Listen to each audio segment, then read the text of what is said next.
সকালের নাস্তা হয়েছে রুটি আর বাজি। রুটি বাজি ছাড়া তাগো চলে না, তাগো রুটি আর বাজি লাগবে, অন্য কিছু দিয়ে হইতো না। কার কার হর ভাই সকালবেলা রুটি আর বাজি ছাড়া আর কোনো কিছু খাইতেছে না ভাই? রুটি আর বাজি খাইতে আর ভাল লাগে? অন্য অন্য জিনিস ট্রাই করতে তো ভালোই লাগে প্রতিদিন সকাল। আসসালামু আলাইকুম, আনাইবাকে ভালো আছেন? আশা করি আনাইবাকে ভালো আছেন। আয়া আলহামদুলিল্লাহ আনগো দেওয়া ভালো আছে। আয়া আনগো বলগার আপা আর আনেরা অবশ্যই আর ভিডিওগা দেখেন। যদি ইউটিউবের তাই দেন তাহলে ইউটিউবটা সাবস্ক্রাইব করে দিয়েন।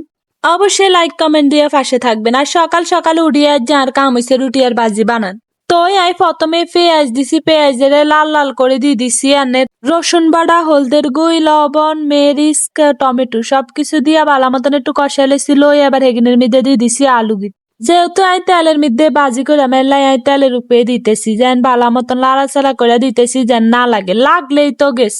তাই আনারা একটু লাড়ানোর মধ্যে থাকবেন। এইদিকে আমি ঢাকনা দিয়ে দিছি, ঢাকনা দিয়ে কতক্ষণ হরে আবার উল্টায় লইতেছি, চাইছি যে হইছে নি, হরে আবার দেখলাম যে লাগি টাগি যায়নি, এলে খুচ্চুন দিয়ে বালা মতন লড়াই দিতেছি। যদি আমি হানি দিতাম তাহলে আর টেনশন থাকতো না, যেহেতু আমি হানি দিই না এলে আর কতক্ষণ হরে টেনশন। তাই আমি খুব সুন্দর মতো খুচ্চুন দিয়ে লড়াই লড়াই চাইতেছি যে না লাগে, লাগলে আর আবার হুয়া হুয়া গেলে আবার গন্ধ করবো। আলু ভাজিতে গন্ধ করলে আর মজা লাগবো নি কন্তানেরা। এইভাবে কতক্ষণ আপনারা উল্টাই পাল্টাই দিবেন আর উল্টাই পাল্টাই লইবেন, এইগুলো করতে করতে আনের বাজি দেখবেন হয়ে যাবে। আর আপনারা কারা কারা রুটি আর বাজি খাইতে পছন্দ করে অবশ্যই কমেন্ট করে কই যাবেন। আর যাই হোক ভাই, আর রুটি বাজি খাইতে একটুও ভাল লাগে না। আর জীবনের শত্রু হয়েছে রুটি বাজি। আমি রুটি বাজি একদমই সহ্য করতে পারি না। এর লাগে আমি এরম হরবাই তাই হসি, হ্যাঁ তারা আবার রুটি বাজি ছাড়া কিছু বুঝে না। তাগো রেগুলার সকালে রুটি বাজি লাগবো, আর জামাইরও রুটি বাজি ছাড়া কিচ্ছু হয় না। আবার আজ যে ক্যাসেট আছে ওই ক্যাসেটেরও তার রুটি বাজিয়ে লাগে, তাই সকাল সকাল না হাঁটতো ক্যাসেটের লাই ব্যাগ কিছু করন লাগে। এখান দিয়ে আই লাট্টু লাট্টু নিচে দিয়ে লাগিয়েও গেছে, তাই অল্প একটু হানি দিয়ে দিলাম। হানি দিয়ে আবার হানির মধ্যে আয় আবার ইদ্দ করে লাম, এবার দেখবেন আর বাজি হয়ে যাবে তাতাই।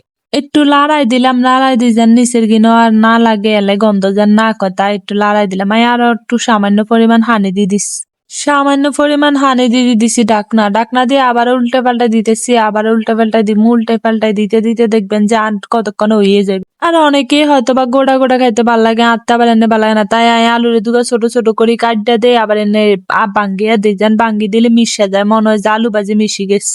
দেখছেন নি আর আলু ভাজিটা কত সুন্দর হয়েছে? আর কেরম হয়েছে অবশ্যই আনায়া জানাইবেন। অন্যদিকে আমি আটা লই লইছি, আটার বয়ম খুলি আবার আমি আটার ঢাকনা খুলে লইতেছি, ঢাকনা খুলি আবার বাড়ির মধ্যে লইয়া লইতেছি আটা। আটা লইতে হবে পরিমাণ মতো, যতক্ষণ রুটি বানাইবেন অতক্ষণ। তাই আমি যে রুটি বানাইছি আমি এর লইছি।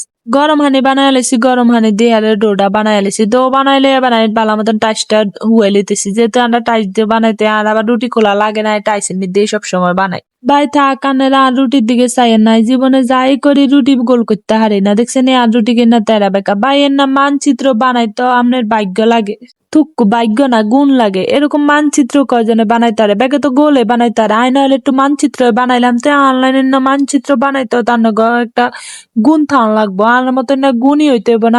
আয় আবার একটু বেশি ডিজিটাল হইয়া গেছি, যার কারণে আয় রুটির হিয়াও লই না, রুটি বেলইনও লই না। আয় লইছি কি একটা স্টিলের মার আছে, ওইটা দিয়ে আয় রুটি বানাই। আর সবসময় টাইসের মধ্যে রুটি বানাই। আমি সবসময় টাইসের জায়গা পরিষ্কার করে রাখি, যেন এই জায়গা তার রুটি বানাইতে সুবিধা হয়। এখান দিয়ে খোলার দিছি, খোলার দিয়ে আবার ইচ্ছা মতন উল্টে পাল্টাই লইতে হইব। আর কিরম হইছে আর ভিডিও অবশ্যই আপনারা কমেন্ট করে জানাইবেন। আর ব্লগার আফার পাশে থাকবেন, সবসময় নতুন নতুন ভিডিও